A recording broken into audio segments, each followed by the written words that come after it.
针对美国会众议长佩洛西不顾中方强烈反对和严正交涉，执意窜访中国台湾地区，外交部周五宣布采取8项反制措施，其中3项直接涉及中美两军关系，包括取消安排中美两军战区领导通话、取消中美国防部工作会晤、取消中美海上军事安全磋商机制会议。在中方做出这一宣布之后，有美媒披露称，美军高层本周多次给中方打电话都没有得到回应。目前，美媒这一说法尚未得到中方证实。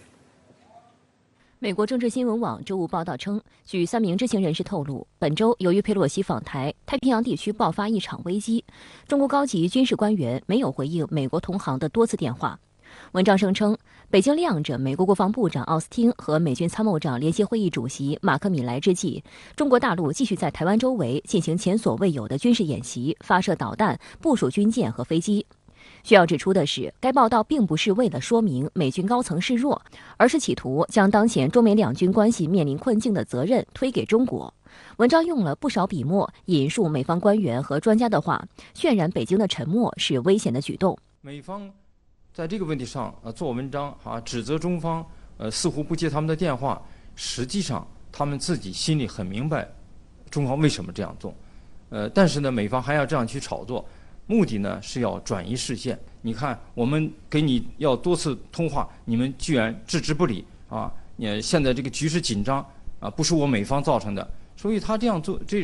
弄的这种伎俩呢，无非是要转移视线，推卸责任。美国国务卿布林肯在菲律宾访问期间，无端指摘中方的反制不负责任，并认为解放军行动表明了中国大陆对台已从和平解决问题转向使用武力。美国白宫国家安全委员会战略沟通协调员科比周五也在电话简报会中傲慢声称，美国没有什么需要改正的，并反过来指责中方的行动不负责任，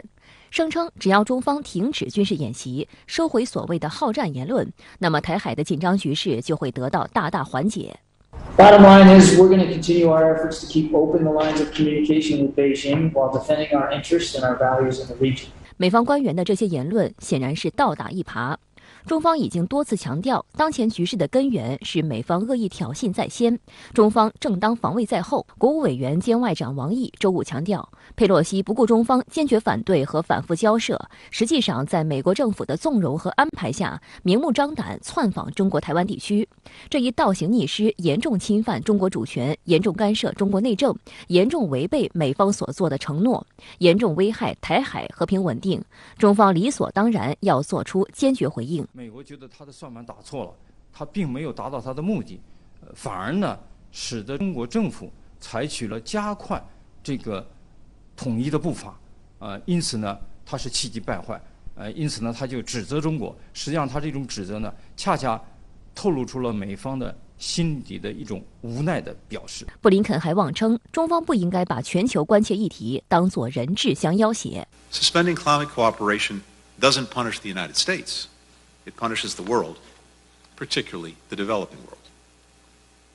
We should not hold hostage cooperation on matters of global concern because of differences between our two countries. 路透社称，应对气候变化问题一直是中美这2个大国之间合作的关键领域。和布林肯一样，拜登政府的气候问题特使约翰克里周五同样声称，中方暂停气候合作将惩罚全世界。去年9月，王毅应约视频会见在天津进行中美气候变化磋商的克里时就表示，中美气变合作既符合双方利益，也将造福全人类，有着广阔发展前景。美方希望气变合作成为中美关系的绿洲，但如绿洲周围都是荒漠，绿洲迟早会被沙化。中美气变合作不可能脱离中美关系的大环境。此后，中方还多次表示，中美在具体领域的合作不是温室里的花朵，必然与整体的中美关系息息相关。任何一方都不应指望一方面肆意干涉中国内政，损害中国利益，另一方面又要求中国在双边和全球事务中给予理解和支持。实际上，美方在气变问题上跳脚背后折射出的是其自身心虚。观察注意到，虽然中美双方都有共同利益，但在多个领域，美国显然有求于中国更多，特别是气候变化领域。因为对拜登而言，其上任以来尚能拿得出手的成绩就在应对气候变化上，而这一领域的任何进展和成果都必须有中国的合作与支持。其实恰恰是由于美方自作自受，造成了这样的一种局面。打痛他也是由于他的行为所致，怨不得别人。布林肯在菲律宾还表示，美国不想升级当前紧张局势，这不符合自身国家安全利益，包括中美两军之间的多个合作渠道，对于避免沟通失误和危机至关重要。美方决心保持沟通渠道，以防止误判发生。We'll keep our channels of communication with China open, with the intent of avoiding escalation due to misunderstanding or miscommunication.